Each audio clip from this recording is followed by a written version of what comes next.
ከልዩ ልዩ ስፖርታዊ ጥንቅሮቻችን መሃል የስፖርተኞች ገጽ ይገኝበታል በስፖርተኞች ገጽ በተለይ እንግዲህ የዚህ የሰሞነኛ የኮሮና ቫይረስ ተከትሎ ከአሰልጣኞች እስከ ተጫዋቾች በርካታ አሰልጣኞችን በቤታቸው ያላቸውን ውሏቸውን ከስፖርተኞች ገጽ ጋር በማገናኘት ከተለያዩ ታሪኮቻቸው ጋር በማገናኘት ወርናንተ አርሰናል በዛሬ ቆይታችን ደግሞ የቀድሞ ኢትዮጵያ ቡና እንዲሁ ደግሞ የተለያዩ ቡድኖች ውስጥ ተጫውተው አልፏል በአሁኑ ሰዓት በሰበታ ከነማ የተጫወተ ይገኛል ዳዊት እስጢፋኖስ ከዳዊት እስጢፋኖስ ጋር ባልደረባችን ሳምራዊት ሀብቴ ቆይታ አድርጋ ነበር እሱን ተመልክተን ተመልሰን እንመጣለን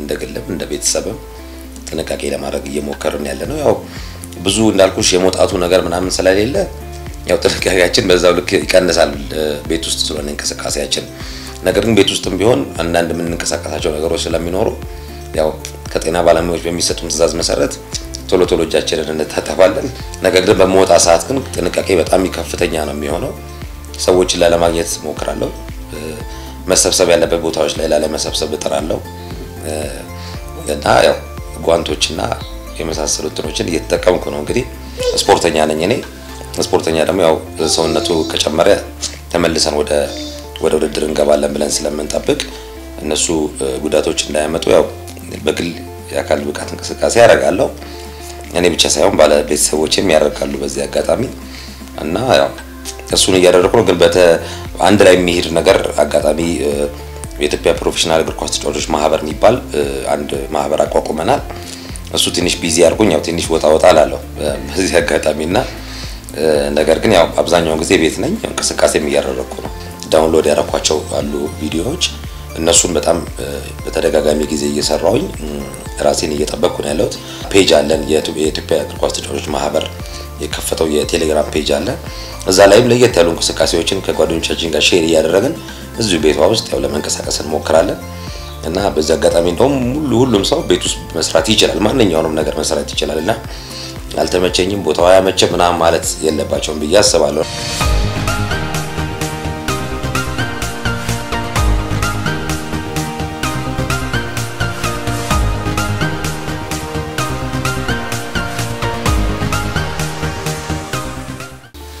እንግዲህ በቁጥር ወደ 9 ያህል ክለቦች ተጫውቻለሁ እንግዲህ ያው ኢትዮጵያ ውስጥ በተጀመረ በአንድ ፕሮጀክት ነው እንግዲህ እግር ኳስ ነው የጀመርኩት ሀብዬ እና ፕሮጀክት አዳርሼ በባንኮች በኢትዮጵያ ንግድ ባንክ ማለት ነው በዛ ደግሞ ፕሮሰስ አለው ሲቢ ምናምን የሚባል ፕሮሰሶች አሉ ያው እነሱን ሁሉ አልፌ እንግዲህ ለ15 አመታት ያህል በ9 ክለቦች ያው ቆይታ አድርጌያለሁ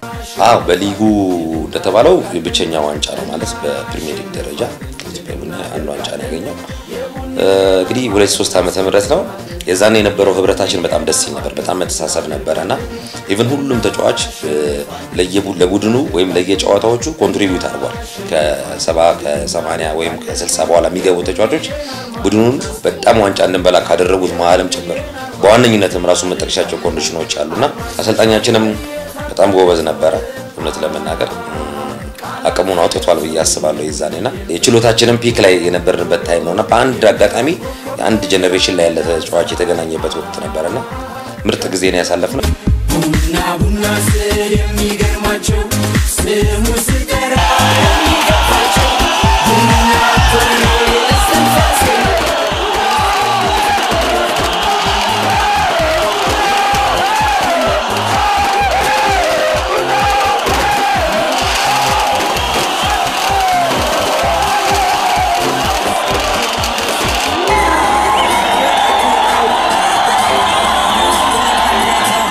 ለሱ በጣም የሚመኙት የነበረውን በጣም ለረጅም ዓመት ሲጓጉለት የነበረውን ዋንጫ ካመጡት ተጫዋቾች መሃል አንዱ በመሆኔ ነው።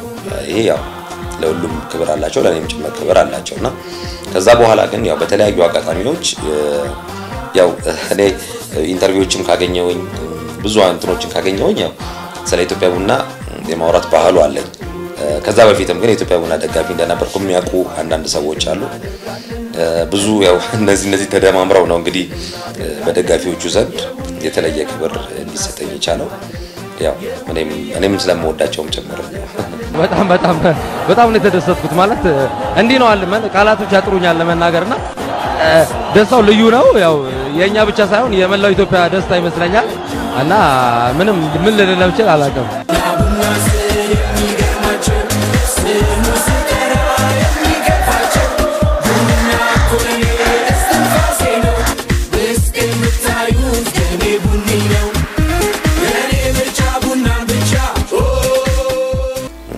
ትንሽ እኔ ጠያቂ ነኝ በባህሪ ለምን ሆነ ለምን አልሆነም የሚል ጥያቄዎች ጠይቃለሁና እነዚህ ነገሮች ትንሽ ለአንዳንዶች ምቾት አይሰጣቸውም።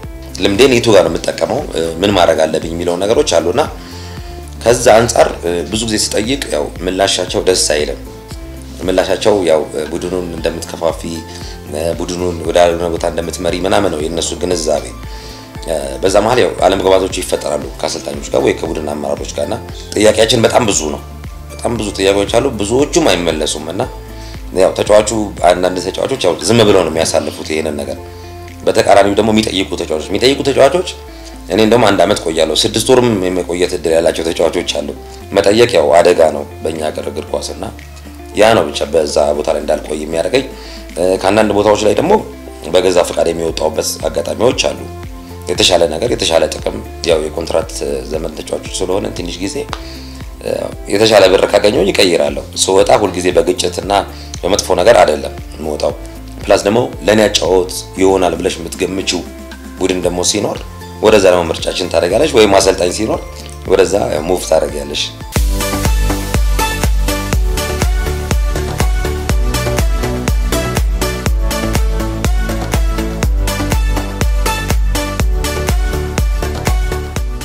አመቱ እንዳልሽው የጀመርነው የአሸናፊዎች አሸናፊና የጥሎ ማለፍ ዋንጫ ያው ይቀያየራል። የጥሎ ማለፍ ነው መጀመሪያ በማሸነፍ ነበር ውድድሩን እንጀምረው በጣም በጥሩ ሞቲቬሽን ነበር የጀመርነው።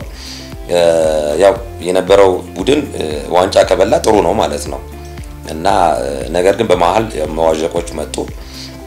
ያው እነሱ ኃላፊነት መውሰድ ያለባቸው አካላቶች አሉ ብዬ አስባለሁ ለዚህ ጉዳይ ያው አሁን መግለጽ ባልፈልግም ነገር ግን በተጫዋች መሃል ያን ያህል እንደዚህ መከፋፈል ምናምን አልነበረም። እግር ኳስ ነው ብዙ ጊዜ የምንሸነፈው በእግር ኳስ ነው። መከላከያ ትንሽ በሊጉ የተለመደ ነገር አለ። አብዛኞቹ የሆም ቲሞች ያሸንፋሉ። መከላከያ ደግሞ ሁሌ አዌይ በዩ አዲስ አበባ ስቴዲየም ላይ ነው የሚጫወተውና የሱን አድቫንቴጅ አልተጠቀምንም እኛ። ያ ደግሞ በሊጉ እንድንቆይ አላደረገንም እና ቡድናችን ግን እኔ በጣም የተመቸኝ ቡድን በፊትም የምወደው በጣም ምርጥ ስብዕና ያላቸው አመራሮች ያሉበት ቦታ ነው እና ግን ያው ደስ በማይል ሁኔታ ተቋጨ።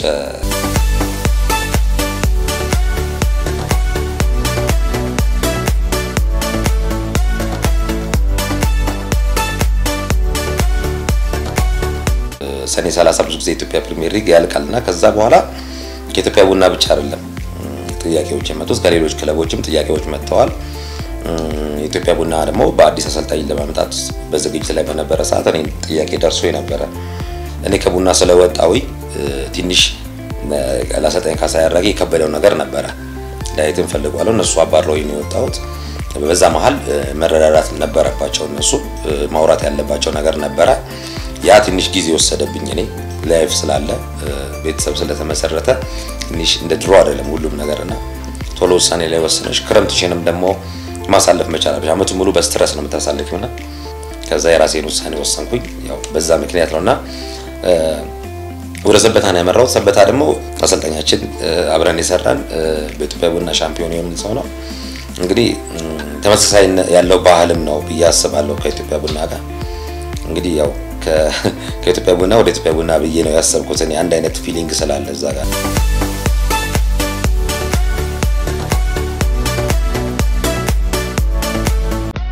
ወደ ሊጉ ወይም ከቢ ያደኩት 97 ዓመተ ምህረት ነው። ከዛ ወደ ወጣት ብሔራዊ ቡድን ምርጫ ወዲያው ነው ተሳትፎ ማድረግ የጀመርኩት። በ98 ዓመተ ምህረት ወዲያው ወጣት ቡድን ተመረጥኩኝ። ከዛ ነው እንግዲህ የሚጀምረው ከናሽናል ወይም ሀገርን መወከለው ማለት ነው።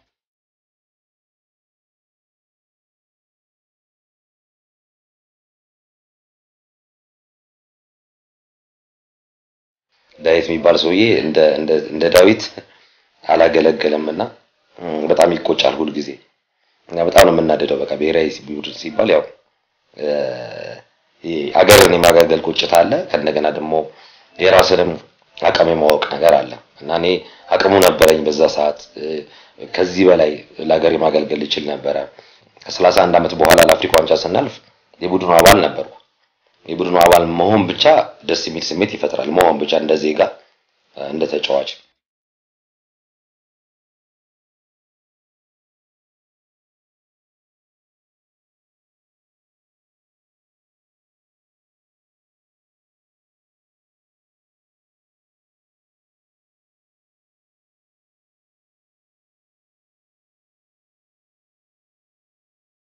አሰልጣኞቹ የራሳቸው አጫዋወት አላቸው። ለዛ አጫዋወት ዳዊት አይሆንም ብዬ ነው የማስበው።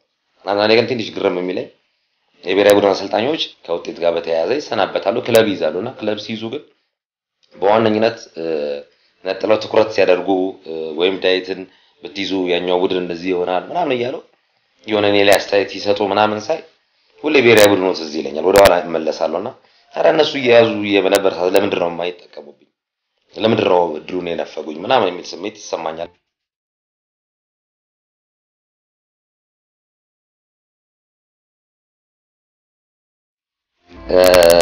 ያው ኢትዮጵያ ፕሮፌሽናል እግር ኳስ ተጫዋቾች ማህበር ነው እንትኑ የኔ ድርሻ ስራ አስፈጻሚ ነኝ እዛው እንትኑ ውስጥ ማለት ነውና የሂሳብ ሹም ነኝ። ብዙ ብሮች ወደ እኔ ነው በእኔ ነው የሚያልፉት። እንግዲህ ከተቋቋመን ወደ 9 ወር አካባቢ ነው የሚሆነው። በዚህ ውስጥ ያው በአብዛኛው የተሳተፍነው ቻሪቲ ላይ ነው የተሳተፍነው። ተጫዋቹ አሁን የሚፈልገን አሁን በዚህ 9 ወር ውስጥ አሁን የሚፈልገን ታይም ላይ ደርሰናል እና እኛ በነበረው ቆይታ ወደ ከ5-6 የሚበልጡ ሰዎች በስፖርት ውስጥ ያሉ ሰዎችን እርዳታ ለግሰናል። በእቅድ ደረጃ የተያዙ በጣም ብዙ ስራዎች አሉ። የሀገሪቷን እግር ኳስ ከመቀየር አንፃር አንዱና ዋነኛው ተዋናኝ እግር ኳስ ተጫዋቹ እስከሆነ ድረስ መስመር እናስይዛለን ብለን የምናስባቸው ብዙ ነገሮች አሉ። ነገር ግን ያው በአሁን ሰዓት በቻሪቲ ላይና የተጫዋቾች ደሞዝን በአግባቡ በሚገባው መልኩ እየጠየቅንና መልስ እያገኘን ያለንበት ሰዓት ላይ ነው ያለነው። ፓስ ያዘንኩት ከኢትዮጵያ ቡና የወጣውበት ጊዜ ነው። በማላምንበት ኮንዲሽን ስለወጣው ያው በጣም በህይወቴ ውስጥ በጣም አዝኛለሁ። እኔ ብቻ ሳይሆን ቤተሰቤም የኢትዮጵያ ቡና ደጋፊ ነውና ያው የቤተሰቤን አንድ አካል ነው ያጣሁት ብዬ አስባለሁና የዛኔ ከፍቶኝ ነው የወጣሁት። በእንባ ነው ራሱ ከቢሮ የወጣሁትና እሱ አጋጣሚ የመጨረሻው ያዘንኩበት ቀን ነው ለኔ። የተደሰትኩበት አጋጣሚ ደግሞ በ2003 ዓመተ ምህረት ዋንጫ ስንበላ የቡድኑ አካል ነበርኩኝና የዛኔ ያው የደስታን ጥጋውን አይቻታለሁ ብዬ አስባለሁ። ቡና ኮሌ እስትንፋሴ ነው እስከምታዩት ከኔ ቡኒ እንግዲህ ዳቬንቺ የሚሉ አሉ፣ ዳዋ የሚሉኝ አሉ።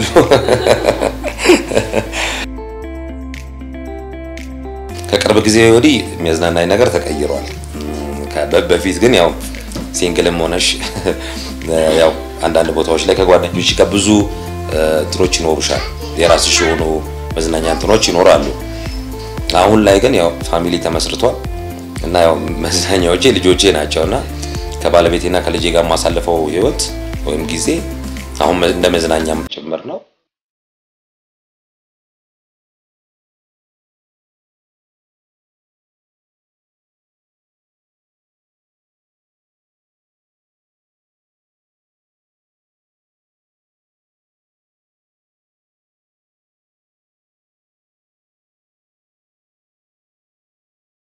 በዓላቶችንም ጭምር ራሱ ከቤተሰብ ጋር ማናሳለፍበት ጊዜ ነበር ረጅም ዓመትና አሁንም እንደዛ ነበር የነበረው። ግን አሁን ከኮሮና በኋላ አንድ ሁለት በዓላቶችን አክብረናል። አንድ ላይ በመሆን አሪፍ ጊዜ ያሳልፈናል። ያው እንግዲህ እነሱንም አባታቸውን በደንብ አያውቁትም ነበር። አሁን እያወቁት መጥተዋል ብዬ አስባለሁ። ጊዜ ትሰጫለሽ እና ያው ደስ የሚል ህይወት ነው። ራሱን ያልኖርኩትም ነበር። አሁን እንደዚህ አይነት ህይወት ከጀመርኩ 1-3-4 አመት ቢሆነኝ ነውና አዲስ ልምድም ነው በህይወቴ ውስጥና ደስ ይላል። እነሱንም ጋር ከባለቤቴም ጋር ያው በደንብ እንደገና እንደ አዲስ ተወወቅም ነገር ያስፈልገዋል። ያው እሱ ላይ ያለነው ራሱ በአሁኑ ሰዓት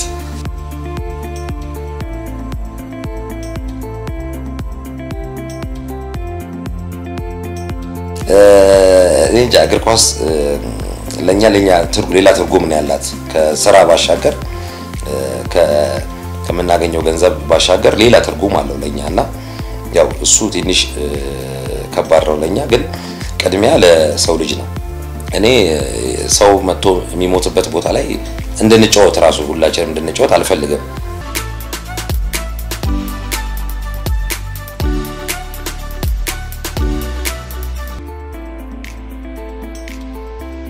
በብዙ ነገር የሚበልጡት ሀገሮች እየተቸገሩባት ነው ያሉትና እነሱ ጋር ሎክዳውን ሲባል ማንኛውም ሰው ከቤት አይወጣም በቃ የሚነገራቸው የሚሰማ ህብረተሰብ ነውና የኛ ደግሞ ሁሉም አይሰማም ማለት ሳይሆን ግን ትንሽ ወደ ኋላ ቀርተናል ብዬ አስባለሁና አብዛኞቹ ነገሮች በፊት እንደነበረው እየቀጠሉና ንክኪና በትንፋሽ ይተላለፋል እየተባለ አሁንም ንክኪዎቹና በትንፋሽ እንደሚተላለፍ እየታወቀ በጣም መቀራረቡና የድሮ የነበረውን ሰላምታዎች ሁሉም ነገር እንዳለ ላይፍ ቀጥሏልና በጣም ነው የሚያስደነግጠው እና አብዛኞቹ ነገሮች ቆመዋልና የቆሙት ነገሮች እንደገና እንደ አዲስ እንዲጀመሩ ጥንቃቄያችን በጣም ከፍተኛ መሆን መቻል አለበት።